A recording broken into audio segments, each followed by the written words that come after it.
Yes no बोल दीजिए।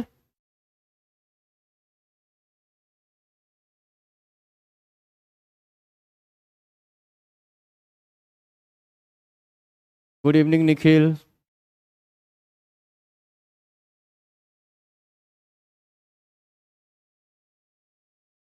चलिए, तो हम लोग अपना पीजीटी का ये सेकेंड क्लास शुरू करते हैं, राइट?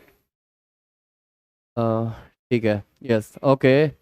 तो पिछले क्लास में मैंने आप लोगों को बताया था कि मैक्रो इकोनॉमिक्स क्या होता है और उसके बेसिक कॉन्सेप्ट्स क्या क्या हैं, ठीक है? आज का जो टॉपिक है मैं आप लोगों को बताने वाला हूँ। टॉपिक का नाम है national income. National income, right? इसको हम लोग हिंदी में बोलते हैं राष्ट्रीय आय। हाँ, राष्ट्रीय आय, ठीक है? ध्यान दीजिएगा, ये टॉपिक काफी इंपॉर्टेंट है आप लोगों के एग्जामिनेशन पॉइंट ऑफ व्यू से, है ना? आप चाहे पीजीटी का एग्जाम दे रहे हो या फिर किसी भी जनरल कंपटीशन का एग्जाम दे रहे हो जिसमें इकोनॉमिक्स अगर सिलेबस में है, तो इस टॉपिक से क्वेश्चंस जरूर आता है, ठीक है? तो नेशनल इनकम अकाउंटिंग जो आप लोगों को पढ़ना है, तो सबसे पहले इसका डेफिनेशन देखते हैं, फिर इसके बारे में डिटेल हम लोग जानेंगे, है ना? चलिए, कहता है नेशनल इनकम क्या होता है। नेशनल इनकम जो है ये क्या है? This is the sum, this is the sum total of factor income earned by normal resident of a country in an accounting year.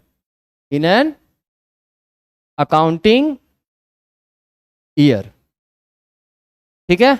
ये इसका जनरल डेफिनेशन है, ठीक है? मैं इसका आपको मतलब पूरा हिंदी में बता दे रहा हूं, ठीक है? ध्यान दीजिएगा, जब भी हम लोग बात करेंगे नेशनल इनकम अकाउंटिंग की, ठीक है, तो उसमें सबसे पहला कि आपको सबसे पहले डेफिनेशन तो उसका याद होना चाहिए, है ना? तो नेशनल इनकम होता क्या है? कहता है this is the sum total of factor income, ठीक है? ये क्या है? साधन आय का योग है। क्या है? साधन आय का योग है, जो किसके द्वारा कमाया जाता है? जो अर्न किया जाता है नॉर्मल रेसिडेंट के द्वारा, ठीक है? ध्यान रखिएगा, क्या चीज बोला मैंने? राष्ट्रीय आय जो है, नेशनल इनकम, ये क्या है? This is the sum total of factor income, right?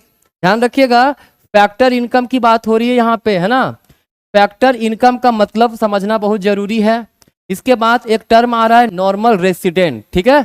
इसका मीनिंग आपको जानना बहुत ही जरूरी है, ठीक है? तो अब सवाल है कि सबसे पहले हम लोग समझ लेते हैं फैक्टर इनकम क्या चीज है, ठीक है? तो अगर बात करें फैक्टर इनकम का, फैक्टर इनकम को हम लोग हिंदी में बोलते हैं साधन आय। क्या बोलते हैं? साधन आय, ठीक है? Factor income, right? साधन आय, ये क्या होता है? अगर हम लोग फैक्टर इनकम की बात करें तो कहता है जितने भी डिफरेंट फैक्टर ऑफ प्रोडक्शन होते हैं, कौन कौन होते हैं फैक्टर ऑफ प्रोडक्शन आपके? फैक्टर ऑफ प्रोडक्शन आपके होते हैं लेबर, लैंड, कैपिटल, एंटरप्रेन्योर, ठीक है? ये चार जो है जनरली आपके क्या कहलाते हैं? फैक्टर ऑफ प्रोडक्शन, ठीक है? ये लोग जब अपना सर्विसेज देते हैं, ठीक है, तो इनके सर्विस के बदले जो उन्हें इनकम मिलता है, जैसे लेबर को वेजेज मिलता है, ठीक है? कैपिटल के लिए इंटरेस्ट दिया जाता है, ब्याज दिया जाता है, ठीक है? एंटरप्रेन्योर के लिए प्रॉफिट अर्थात लाभ दिया जाता है, ठीक है? रेंट दिया जाता है, किसके लिए? लैंड के लिए दिया जाता है, ठीक है? तो ये सारे जो इनकम हुए, ठीक है, ये सारा इनकम क्या कहलाएगा? आपका फैक्टर इनकम कहलाएगा, ठीक है? ध्यान रखिएगा, अगर पिछले क्लास का आप लोगों ने वीडियो देखा हो तो आपको क्लियर होगा कि मैंने बताया था फैक्टर इनकम और एक ट्रांसफर इनकम, ठीक है? किसके बारे में? Transfer income. ट्रांसफर इनकम को हिंदी में बोलते हैं हम लोग, क्या बोलते हैं हिंदी में? ट्रांसफर इनकम को हम लोग हिंदी में बोलते हैं हस्तांतरित आय, ठीक है? तो याद रखिएगा, ट्रांसफर इनकम अर्थात हस्तांतरित आय को शामिल नहीं किया जाता है राष्ट्रीय आय में। इसीलिए इसमें क्लियरली लिखा गया है कि national income is the sum total of factor income, ना कि ट्रांसफर इनकम। ठीक है, क्लियर। उसके बाद कहता है दूसरा, आई थिंक फैक्टर इनकम का मीनिंग क्लियर है, सिर्फ और सिर्फ फैक्टर के द्वारा जो अर्न किया जाएगा वही इनकम को इंक्लूड करेंगे हम लोग किसमें, नेशनल इनकम में। ठीक है, अब सही है Neha, labour, land, capital and entrepreneur. चलिए ठीक है, चलिए नाउ अब है, कहता है ये जो फैक्टर इनकम होगा किसके द्वारा अर्न किया हुआ होना चाहिए, ये होना चाहिए नॉर्मल रेसिडेंट के द्वारा।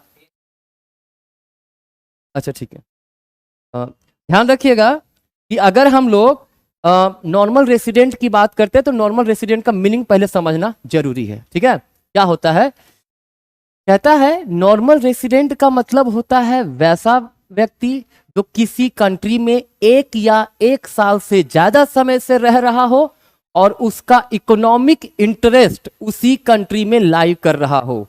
याद रखिएगा, क्या होता है, नॉर्मल रेसिडेंट का मतलब होता है वैसा व्यक्ति जो एक देश में 1 साल या उससे ज्यादा समय से वहां रह रहा है और उसका इकोनॉमिक इंटरेस्ट उसी कंट्री में लाइव कर रहा है। ठीक है, जैसे एग्जाम्पल के लिए समझिएगा, अक्षय कुमार कहाँ के, उनका सिटीजनशिप कहाँ का है, कनाडा का, राइट।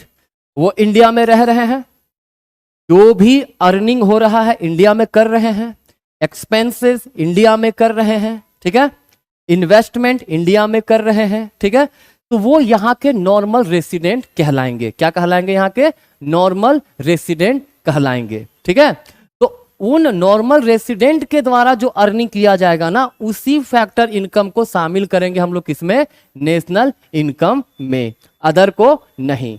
ठीक है, जो नॉर्मल रेसिडेंट इंडिया के नहीं है उसे हम लोग राष्ट्रीय आय में शामिल नहीं करेंगे। क्लियर है, ये सिर्फ और सिर्फ नेशनल इनकम का एक जनरल डेफिनेशन था, सिंपल मीनिंग था। आई होप आपको समझ में आया होगा, अगर नहीं समझ में आया होगा तो कमेंट कीजिए, मैं दोबारा बता दूंगा। ठीक है, चलिए आगे आते हैं। हम लोग इंडिया के हैं ना, तो थोड़ा सा इंडिया के बारे में समझ लेते हैं, है ना, कि राष्ट्रीय आय यहाँ पे कौन कैलकुलेट करता है, कब से शुरू हुआ है। ठीक है, देखिए सबसे पहला अगर बात किया जाए, है ना, तो दादा भाई नौरोजी जो थे, दादा भाई नौरोजी, इन्होंने राष्ट्रीय आय का सर्वप्रथम आकलन किया था इंडिया में। कब किया था, 1868 के फिनेंशियल ईयर में, वित्तीय वर्ष में दादा भाई नौरोजी ने सबसे सर्वप्रथम राष्ट्रीय आय का आकलन किया था। ठीक है, इन्होंने उस समय के आकलन में बताया कि 1868 में जो भारत का प्रति व्यक्ति आय है वो 20 रुपये है। कितना है, 20 रुपीज। ठीक है, ध्यान रखिएगा, दादा भाई नौरोजी ने क्या कहा है कि जो राष्ट्रीय आय जो 1868 में प्रति व्यक्ति आय जो भारतीयों का था वो कितना था, 20 रुपये था। ठीक है, क्लियर। ये सर्वप्रथम, कभी कभी सवाल आप लोग का एग्जाम में ऐसा आ सकता है कि सर्वप्रथम राष्ट्रीय आय का आकलन भारत में किसने किया था, तो आपको क्या बताना है, दादा भाई नौरोजी ने किया था। ठीक है, लेकिन जब इंडिया आजाद हुआ तो ऑफिशियली जो सर्वप्रथम राष्ट्रीय आय का आकलन किया गया वो आकलन किया गया आपका 1948-49 में। ठीक है, आजादी के बाद, राइट, आजादी के बाद, रखिएगा, आजादी के बाद सर्वप्रथम जो आकलन किया गया है, ठीक है, वो कब किया गया, 1948-49 में। ठीक है, क्लियर। ये ऑफिशियल था आपका, है ना। तो अगर कहा जाए कि ऑफिशियली जो है सर्वप्रथम राष्ट्रीय आय का आकलन कब हुआ है, तो आपको क्या बताना है, 1948-49 में। ठीक है, उसके अकॉर्डिंगली जो भारत का राष्ट्रीय आय था उस समय कितना था? 8710 करोड़ रुपीज भारत का राष्ट्रीय आय था, और प्रति व्यक्ति आय जो था वो रुपीज 225 था। ठीक है, ध्यान रखिएगा। राष्ट्रीय आय कितना था जब भारत आजाद हुआ? उसके बाद जब एस्टिमेट किया गया, जब गणना किया गया, तो कितना पता चला था?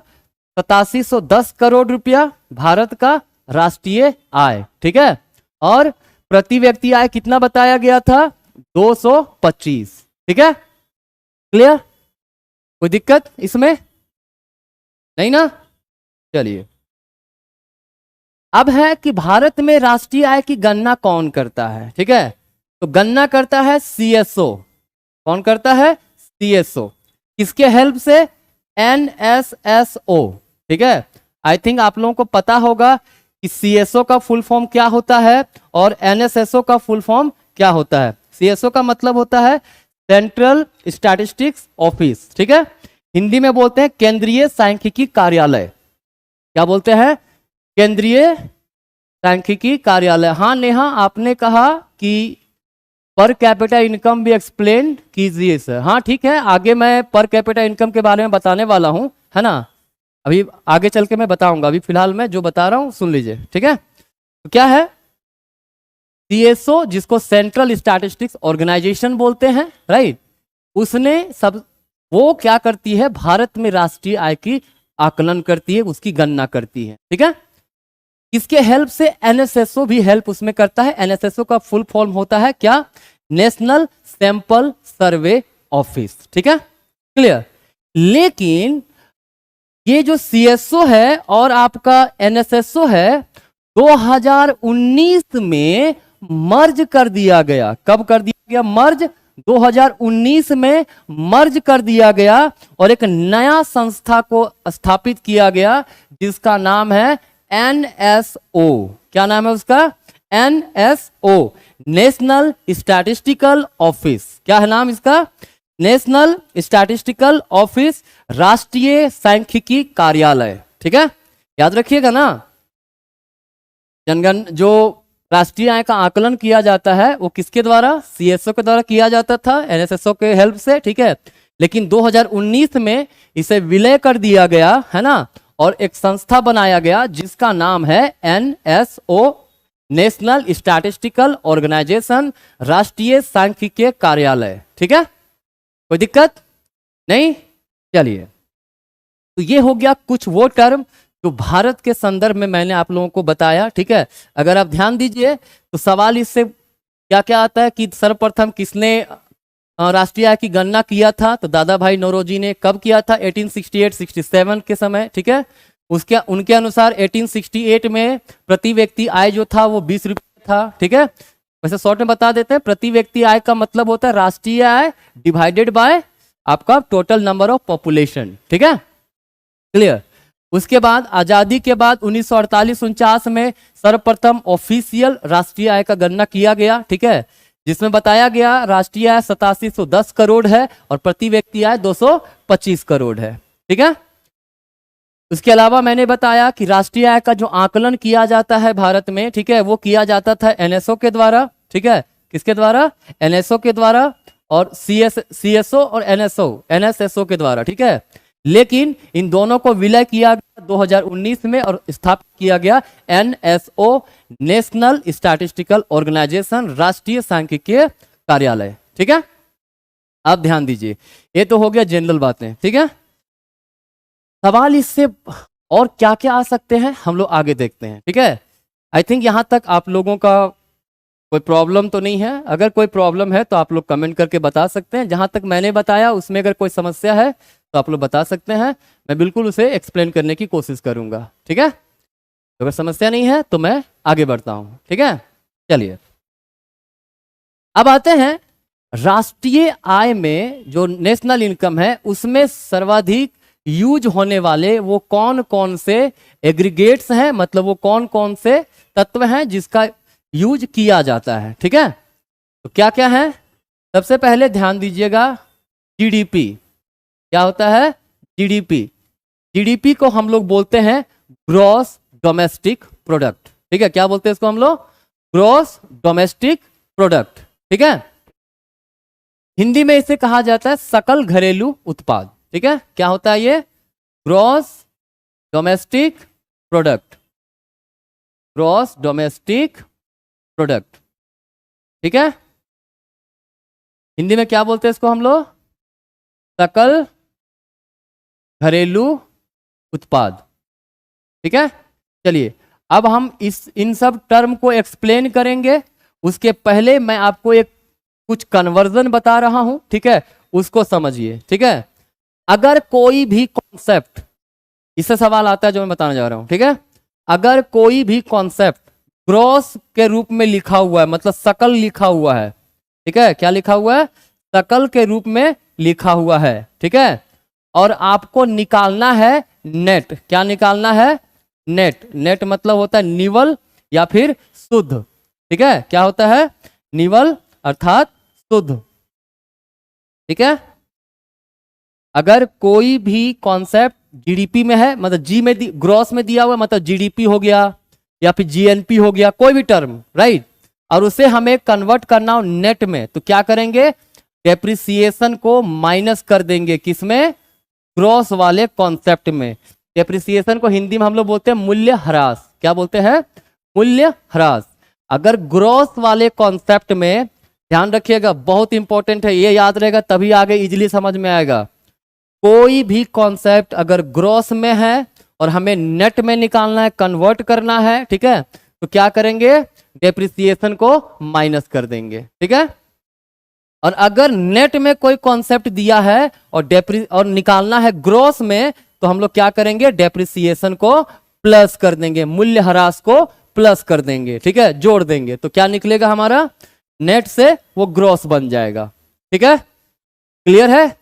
अगर कोई भी कॉन्सेप्ट ग्रॉस मतलब टोटल में दिया हुआ है और उसे निकालना नेट वैल्यू, उसका शुद्ध मूल्य, निवल मूल्य क्या है, तो क्या करते हैं? ग्रॉस में डेप्रिसिएशन को हम लोग माइनस कर देते हैं। ठीक है, क्लियर?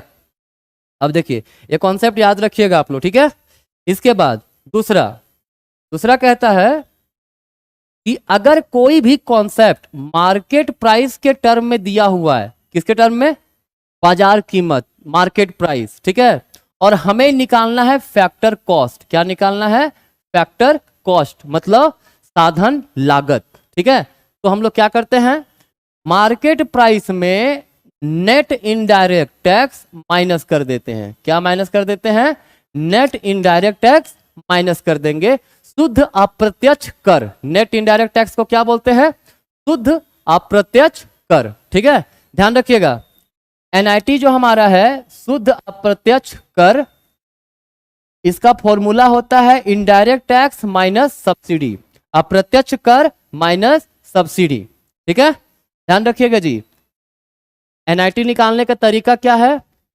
अप्रत्यक्ष कर माइनस सब्सिडी। डायरेक्ट सवाल इससे आता है कि शुद्ध अप्रत्यक्ष कर का क्या सूत्र होता है, क्या फॉर्मूला होता है। ठीक है, उसमें डायरेक्टली ये सवाल आपसे पूछ सकता है। आपको क्या करना है? अप्रत्यक्ष कर, याद रखिएगा, टी फॉर टैक्स नहीं है यहाँ पे केवल। ठीक है, टी फॉर क्या है? अप्रत्यक्ष कर, इनडायरेक्ट टैक्स है वो। ठीक है, क्लियर? तो अगर मार्केट प्राइस का मतलब क्या होता है? मार्केट में जब कोई वस्तु जिस कीमत पे हमें मिलता है, ठीक है, उसे हम लोग कहते हैं मार्केट प्राइस। ठीक है, जैसे ये मान लीजिए स्मार्ट बोर्ड, ठीक है, मान लीजिए ये 1.5 लाख का है। ठीक है, तो इसका मार्केट प्राइस कितना हुआ? 1.5 लाख। ठीक है, चूंकि इसका वो प्राइस है मार्केट में जितना में मिल रहा है। ठीक है, और फैक्टर कॉस्ट का मतलब क्या होता है? इसे बनाने में जो फैक्टर को पेमेंट कितना करना पड़ा, मतलब लैंड है, लेबर है, कैपिटल है, ठीक है, एंटरप्रेनर है, राइट, इन सबों को कितना पेमेंट दिया गया। ठीक है, जैसे एक एग्जांपल से समझिए आप लोग, है ना। मान लीजिए मैंने एक मार्कर बनाया, राइट, मार्कर को बनाने में लगा फैक्टर कॉस्ट 20 रुपया। ठीक है, कितना लगा? 20 रुपया। तो ये हमारा क्या कहलाएगा? Factor cost. मतलब एक मार्कर को बनाने में प्रति मार्कर पे खर्च हमारा कितना आया है? 20 रुपया आया है। 20 रुपया कहाँ से आया? लेबर को कुछ पेमेंट किए होंगे, ठीक है, कुछ पेमेंट हम कैपिटल के लिए ब्याज पे किए होंगे, ठीक है, कुछ पेमेंट हम लैंड के लिए रेंट पे दिए होंगे, ठीक है। ये सब तरीके से फैक्टर कॉस्ट मान लीजिए हमारा कितना है, 20 रुपये है, ठीक है। अब क्या है, अब हमें निकालना है कि मार्केट प्राइस इसका क्या होगा, ठीक है। तो आपको पता होगा फैक्टर कॉस्ट जितना लगता है उतना ही पे कोई वस्तु बेचा नहीं जाता है, ठीक है। सरकार उस पर कुछ टैक्स भी तो लगाती है, इनडायरेक्ट टैक्स लगाती है। मान लीजिए सरकार ने टैक्स लगा दिया 10 रुपया, कितना टैक्स लगा दिया, 10 रुपया, इनडायरेक्ट टैक्स लगा दिया 10 रुपया। तो क्या अब वो 20 रुपये में बेच पाएगा प्रोड्यूसर उस सामान को, उस मार्कर को? नहीं बेच पाएगा। कितना में बेचेगा, 30 रुपये में बेचेगा, ठीक है। अब हो सकता है मान लीजिए किसी संस्थान या कोई लोकल गवर्नमेंट ने सब्सिडी दे दिया है ना प्रोड्यूसर को कि नहीं ये 30 रुपया काफी महंगा है, एक काम करो 2 रुपया हम देते हैं for the welfare of the people, subsidy provide कर दिया। क्या दिया, सब्सिडी दे दिया, ठीक है। तो अब वो कितना में मार्केट में बेचेगा, 28 रुपये में बेचेगा, ठीक है। तो ये 28 रुपया आपका कहलाएगा मार्केट प्राइस, ठीक है। क्या कहलाएगा, मार्केट प्राइस, ठीक है। अब देखिए फॉर्मूला क्या है हमारे पास, मार्केट, अगर हमें फैक्टर कॉस्ट निकालना हो तो क्या अभी बोला था मैंने, मार्केट प्राइस में एनआईटी को माइनस करेंगे, मतलब शुद्ध अप्रत्यक्ष कर अर्थात टैक्स माइनस सब्सिडी माइनस करेंगे, ठीक है। तो हमें फैक्टर कॉस्ट मिल जाएगा। मतलब फैक्टर कॉस्ट का ये फॉर्मूला है, मार्केट प्राइस, क्या है formula, market price minus NIT, ठीक है। एनआईटी लिखिए आप यहां पे, या फिर टैक्स माइनस सब्सिडी लिखिए, चूंकि एनआईटी का फॉर्मूला हमारा क्या होता है, टैक्स माइनस सब्सिडी होता है, ठीक है। तो हम मान लीजिए टैक्स माइनस सब्सिडी ही लिख देते हैं, क्लियर।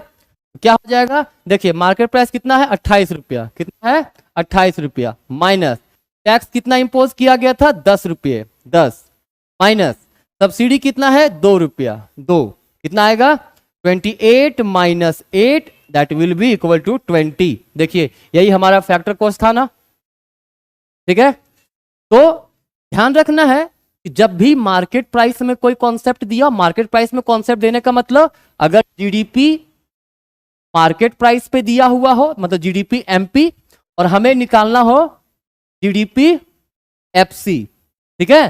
तो हम लोग क्या करेंगे, हम लोग सीधा मार्केट प्राइस वाले कॉन्सेप्ट में एनआईटी को माइनस कर देंगे, क्या मिल जाएगा, फैक्टर कॉस्ट एफसी के टर्म में मिल जाएगा, ठीक है। कोई समस्या यहां तक नहीं? अगर किसी को कोई प्रॉब्लम हो तो वो पूछ सकते हैं, है ना। दूसरी बात, अगर मान लीजिए कोई कॉन्सेप्ट हमारा दिया हुआ है फैक्टर कॉस्ट में, किसमें दिया हुआ है, फैक्टर कॉस्ट में, और हमें निकालना है मार्केट प्राइस के टर्म में, तो क्या करेंगे, प्लस कर देंगे एनआईटी, शुद्ध अप्रत्यक्ष कर को क्या करेंगे हम लोग, प्लस कर देंगे, जोड़ देंगे किसमें, फैक्टर कॉस्ट में, तो वह निकल जाएगा मार्केट प्राइस, ठीक है। कोई दिक्कत यहां तक नहीं ना? चलिए ठीक है, तो आगे बढ़ा जाए। अब आते हैं तीसरा कन्वर्जन। दो कन्वर्जन मैंने सीखा कि ग्रॉस से अगर नेट निकालना हो तो क्या करेंगे, ग्रॉस में डेप्रिसिएशन को माइनस कर देंगे, ठीक है। हमारा क्या निकल जाएगा, नेट निकल जाएगा, राइट। मार्केट प्राइस में अगर कॉन्सेप्ट है तो मार्केट प्राइस में हम लोग माइनस कर देंगे, क्या माइनस करेंगे, एनआईटी, क्या बन जाएगा, फैक्टर कॉस्ट बन जाएगा, ठीक है। अब है आपका तीसरा कॉन्सेप्ट। तीसरा कॉन्सेप्ट क्या है, समझिए। अगर कोई भी कॉन्सेप्ट आपका दिया हुआ है डोमेस्टिक के टर्म में, किसमें दिया हुआ है, डोमेस्टिक, डोमेस्टिक का मतलब होता है घरेलू, क्या दिया हुआ है, डोमेस्टिक मतलब घरेलू, ठीक है। और इसे हमें बनाना है किसमें, नेशनल में, क्या बनाना है, नेशनल में कन्वर्ट करना, नेशनल मतलब राष्ट्रीय, ठीक है। कोई भी टर्म याद रखिएगा, ये कन्वर्जन बहुत ज्यादा यूज होगा। मैंने जो बताया है ना आपको ये तीनों, अगर ग्रॉस से आप में ग्रॉस से नेट में कन्वर्ट करना या नेट से ग्रॉस में कन्वर्ट करना, चाहे मैं ये बता रहा हूं या फिर मैंने ये बताया कि मार्केट प्राइस से फैक्टर कॉस्ट कैसे निकालते हैं, फैक्टर कॉस्ट से मार्केट प्राइस कैसे निकालते हैं, अगर ये जानना हो, ठीक है। या फिर डोमेस्टिक से नेशनल कैसे निकालते हैं, नेशनल से डोमेस्टिक कैसे निकालते हैं, ये तीनों कन्वर्जन बहुत ज्यादा इंपॉर्टेंट है आप लोगों के लिए। आगे का हर एक कॉन्सेप्ट हम लोग इसी से समझेंगे, ठीक है। तो अगर कोई भी टर्म डोमेस्टिक में दिया हुआ है और उसे बनाना है नेशनल में, किस में बनाना है? नेशनल मतलब राष्ट्रीय में लाना है, ठीक है। तो क्या करते हैं हम लोग? NFIA, NFIA क्या करते हैं? जोड़ देते हैं, ठीक है। और राष्ट्रीय से घरेलू बनाना है तो NFIA माइनस कर देते हैं, ठीक है। अब आप लोग का सवाल ये भी आ रहा होगा कि सर ये NFIA क्या है ना। जब हम लोग बात करते हैं NFIA, ठीक है, तो NFIA का मतलब क्या होता है? इसका फुल फॉर्म होता है net factor income from abroad, ठीक है। विदेश से प्राप्त शुद्ध साधन आय, क्या होता है? इसका फुल फॉर्म होता है net factor income from abroad, right. आप लोग लिखते भी जा सकते हैं जब कभी कभी कुछ हम बोलते हैं तो, ठीक है। NFIA का फुल फॉर्म आपका हो गया net factor income from abroad, ठीक है। हिंदी में शुद्ध विदेश से प्राप्त शुद्ध साधन आय, ठीक है। इसका फॉर्मूला क्या होता है? इसका फॉर्मूला होता है factor income from abroad minus factor income to abroad. देखिए खेला यहां पे सिर्फ फ्रॉम और टू का है, ठीक है। मतलब अगर NFIA हमें निकालना है तो क्या करना होगा? फैक्टर इनकम फ्रॉम अब्रॉड मतलब विदेश से प्राप्त साधन आय, ठीक है। विदेश से प्राप्त साधन आय मतलब जो विदेशों से जो प्राप्त हुआ, ठीक है, वो हो जाएगा factor income from abroad. Minus कर देंगे क्या? फैक्टर इनकम टू अब्रॉड मतलब विदेशों को जो दिया गया साधन आय, ठीक है। विदेश से प्राप्त साधन आय माइनस विदेश को जो दिया गया साधन आय, ठीक है। इन दोनों का जो अंतर होता है वही होता है विदेश से प्राप्त शुद्ध साधन आय अर्थात net factor income from abroad, ठीक है। अब समझिए एक एग्जांपल से इसको हम लोग समझ लेते हैं, ज्यादा अच्छा रहेगा, है ना। जैसे मान लीजिए हम मान लो काम कर रहे हैं विदेश में जाकर के, अब मान लो अमेरिका में काम कर रहे हैं, हमको 100 रुपया हम क्या कर रहे हैं? कमा के 100 रुपया अपना देश भेज दे रहे हैं, ठीक है। तो अब मेरे देश को फैक्टर इनकम फ्रॉम अब्रॉड विदेश से क्या मिला? विदेश से कितना प्राप्त हुआ? 1000 रुपया प्राप्त हुआ, ठीक है। हो सकता है कुछ विदेशी भी इंडिया में काम कर रहे होंगे, है ना। तो जो विदेशी इंडिया में काम कर रहे थे, ठीक है, वो क्या उसको कितना हमें पेमेंट दिया? मान लो मैंने 800 रुपया पेमेंट दिया। कितना पेमेंट दिया? 800 रुपया मैंने उसे दिया जो वो अपना देश भेज दिया, ठीक है। तो इन दोनों का डिफरेंस कितना होगा? 200, है ना। ये जो 200 रुपया आया ये क्या हुआ? Net factor income from abroad NFIA, ठीक है। ध्यान से सुनिएगा, NFIA जो है ये आपका पॉजिटिव भी हो सकता है, निगेटिव भी हो सकता है, जीरो भी हो सकता है, ठीक है। विदेश से प्राप्त शुद्ध साधन आय क्या क्या हो सकता है? पॉजिटिव मतलब धनात्मक, निगेटिव मतलब ऋणात्मक, जीरो मतलब शून्य। ये तीनों ही स्थिति पाई जा सकती है, ठीक है। इससे भी सवाल आपको आ सकता है, राइट। जब ये चैप्टर खत्म हो जाएगा तब मैं आप लोगों से कुछ MCQs भी करवा दूंगा, है ना, ताकि आप लोगों का कॉन्फिडेंस बढ़ सके, ठीक है। देखिए पॉजिटिव कब होगा? जब फैक्टर इनकम फ्रॉम अब्रॉड मतलब विदेश से प्राप्त साधन आय अगर ज्यादा हो, किससे? फैक्टर इनकम टू अब्रॉड से, तो पॉजिटिव आ जाएगा, ठीक है। अगर ये दोनों बराबर हो जाएं, ठीक है, तो जीरो हो जाएगा। अगर विदेश से आया कम गया ज्यादा, ठीक है, तो क्या हो जाएगा? निगेटिव हो जाएगा, ठीक है। तो ये तीनों ही स्थिति जो है आपकी हो सकती है किस केस में? NFIA के केस में, ठीक है। तो ये है आपका 3 कन्वर्जन जिसका राष्ट्रीय आय में काफी ज्यादा यूज होगा, ठीक है। मेरे समझ से यहां तक का कॉन्सेप्ट आप लोग का क्लियर होना चाहिए। अगर किसी को दिक्कत है तो कृपया करके बोल सकते हैं वो।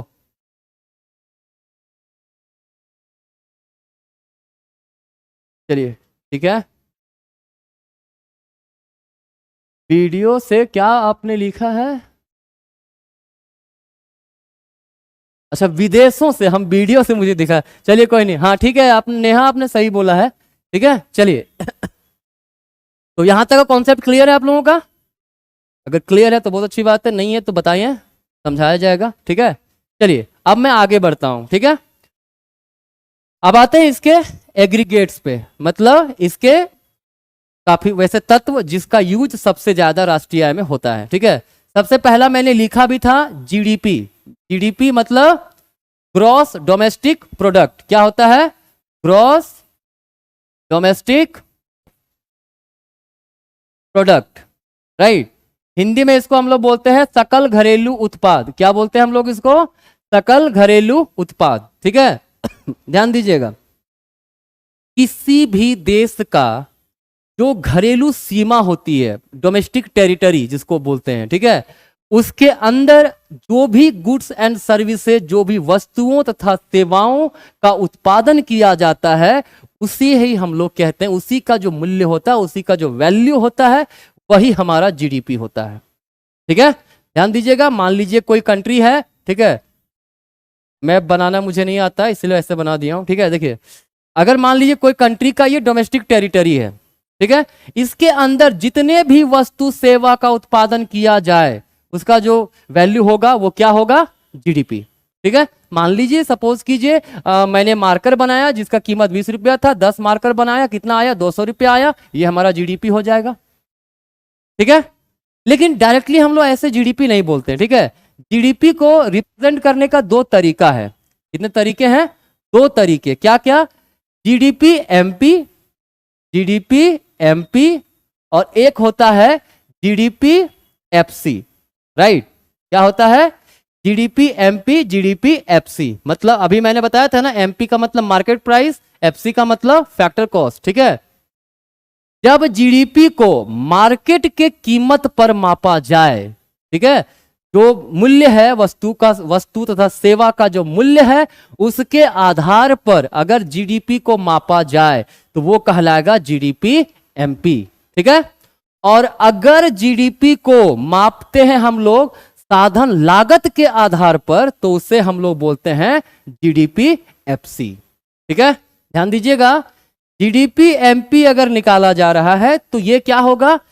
जो बाजार का कीमत है, मार्केट प्राइस है, ठीक है, उसके आधार पर अगर हम लोग मापते हैं जीडीपी तो हमारा जीडीपी एमपी होगा।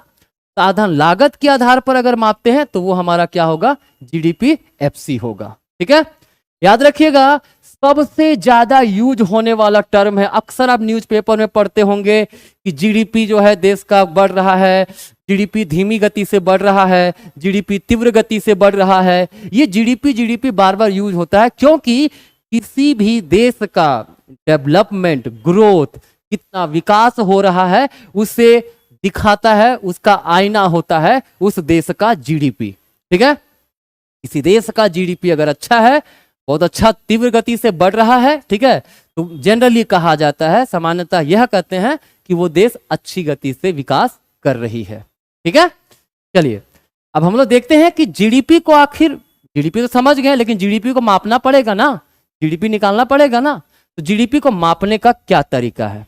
ठीक है, देखिए जीडीपी को मापने का जनरली 3 तरीका है। कितने तरीके हैं? 3 तरीके हैं। ठीक है, वो तरीका कौन कौन है? व्हाइट मार्कर से लिख सकते हैं ना। पहला है प्रोडक्ट मेथड, हिंदी में इसको हम लोग बोलते हैं उत्पाद विधि। ठीक है, इसे हम लोग वैल्यू एडेड मेथड भी बोलते हैं। क्या बोलते हैं? Value added method. आज मैं इसका ओवरव्यू आप लोगों को दे रहा हूं, ठीक है, डिटेल में मैं नेक्स्ट वीडियो में बताने वाला हूं। ठीक है, तीनों मेथड का, इसके 3 मेथड हैं जीडीपी निकालने के, तीनों ही मेथड का मैं एक ओवरव्यू आप लोग को दे रहा हूं, डिटेल में नेक्स्ट वीडियो में, नेक्स्ट क्लास में आप लोग को मिल जाएगा। ठीक है, तो पहला क्या है? Product method. दूसरा है आपका इनकम मेथड, हिंदी में हम लोग क्या बोलते हैं इसको? आय विधि। क्या बोलते हैं? आय विधि। ठीक है, और तीसरा है आपका एक्सपेंडिचर मेथड। क्या है? एक्सपेंडिचर मेथड, हिंदी में हम लोग बोलते हैं व्यय विधि। क्या बोलते हैं? व्यय विधि। ठीक है, ध्यान रखिएगा। जीडीपी को चाहे जीडीपी निकालने का मेथड पूछा जाए आपसे, मतलब सकल घरेलू उत्पाद निकालने का कितने मेथड है, तब भी ये 3 मेथड ही होंगे। अगर आपसे पूछा जाए राष्ट्रीय आय को मापने के कितने मेथड हैं, तब भी यही 3 मेथड होंगे। ठीक है, तो मैं राष्ट्रीय आय का माप तो मैं आगे बताऊंगा, लेकिन फिलहाल जीडीपी बता रहा तो मैं जीडीपी का पूरा कंप्लीट कॉन्सेप्ट यहीं दे दूंगा। ठीक है, बार बार अलग से नहीं बताना पड़ेगा मुझे। ठीक है, चलिए, अगर हम लोग वैल्यू एडेड मेथड, जिसको हिंदी में मूल्य वर्धित विधि बोलते हैं, अर्थात उत्पाद विधि की अगर बात किया जाए तो इसमें क्या किया जाता है समझिएगा। हर कंट्री में कितने सेक्टर होते हैं? 3 सेक्टर होते हैं। कितने सेक्टर होते हैं? 3 सेक्टर। कौन कौन से सेक्टर होते हैं जी? आपके सेक्टर होते हैं प्राइमरी, सेकेंडरी और टर्शियरी। प्राथमिक क्षेत्र, द्वितीयक क्षेत्र और सेवा क्षेत्र। ठीक है, क्लियर? तो अगर हम लोग बात करें ये तीनों ही क्षेत्र जो भी हैं, ठीक है, इस क्षेत्र में जितने भी वस्तु तथा सेवा का उत्पादन होगा, ठीक है, जितने भी वस्तुओं तथा सेवाओं का उत्पादन होगा, उसका अंतिम मूल्य को जोड़ करके हम लोग जीडीपी निकाल सकते हैं। ठीक है, तरीका मैं डिटेल में नेक्स्ट क्लास में बताऊंगा, ओवरव्यू दे रहा हूं। ठीक है ना? तो कंफ्यूज मत होइएगा, ये मत सोचिएगा इतना ही बता के मैं छोड़ दिया हूं। इसके बारे में डिटेल आगे बताऊंगा नेक्स्ट क्लास में। ठीक है, क्लियर?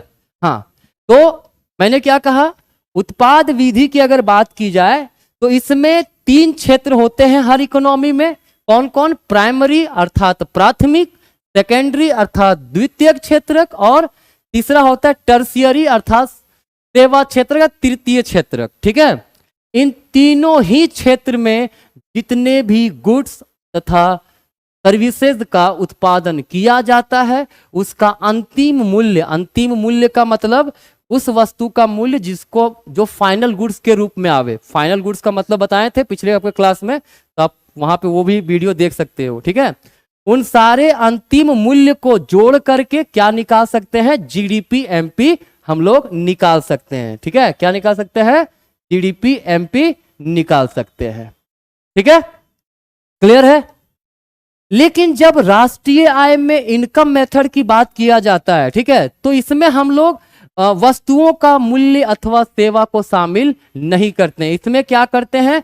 जितने भी उत्पादन के साधन हैं, जैसे लेबर होता है, श्रम, ठीक है, कैपिटल होता है मतलब पूंजी, राइट, एंड क्या बोलते हैं उसको, एंटरप्रेन्योर होते हैं, ठीक है, और लैंड होता है। ये सारे फैक्टर ऑफ प्रोडक्शन है। ठीक है, तो लेबर वर्क करता है, उसके लिए उसको इनकम दिया जाता है। किस रूप में दिया जाता है? मजदूरी, जिसको वेजेज बोलते हैं।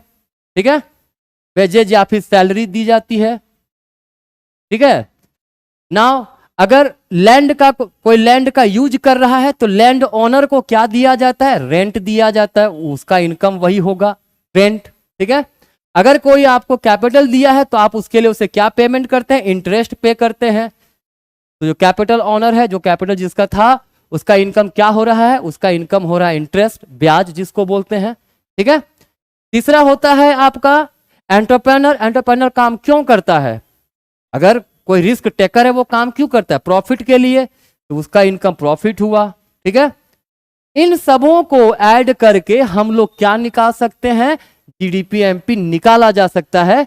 निकालने का तरीका आगे। ठीक है, ये इन सब इनकम को हम लोग जब शामिल करते हैं तो वहां से जीडीपी एमपी अर्थात या फिर राष्ट्रीय आय दोनों निकाला जा सकता है। ठीक है, तो प्रोडक्ट मेथड का सिंपल ओवरव्यू, मीनिंग क्लियर होगा, इनकम मेथड का मीनिंग क्लियर होगा आप लोगों का। अगर क्लियर है तो कृपया कमेंट भी करें, उससे इनकरेजमेंट मिलता है, राइट। चलिए, अब आते हैं हम लोग व्यय विधि अर्थात एक्सपेंडिचर मेथड। ठीक है, तो देखिए होता क्या है ना, एक्सपेंडिचर मेथड में खर्च को शामिल किया जाता है। इसमें उत्पादन को लिया गया था, इसमें आय को लिया गया, तो इसमें सारे व्यय को लिया जाएगा। ठीक है, जैसे हम खर्च करते हैं, कपड़ा खरीदते हैं, खाना खरीदते हैं, कुछ भी कोई भी चीजें कंजम्पशन कर रहे हैं, ठीक है, तो हम लोग खर्च करते हैं। ठीक है, वो हमारा कहलाता है प्राइवेट फाइनल कंजम्पशन एक्सपेंडिचर। ठीक है, क्या होता है? प्राइवेट फाइनल कंजम्पशन एक्सपेंडिचर मतलब निजी उपभोग व्यय। क्या होता है? निजी उपभोग व्यय। तो हमारा खर्च ले लिए, मान लीजिए सरकार भी कंजम्पशन करता होगा, ठीक है, उसको गवर्नमेंट फाइनल कंजम्पशन एक्सपेंडिचर अर्थात सरकारी उपभोग व्यय भी बोलते हैं, ठीक है।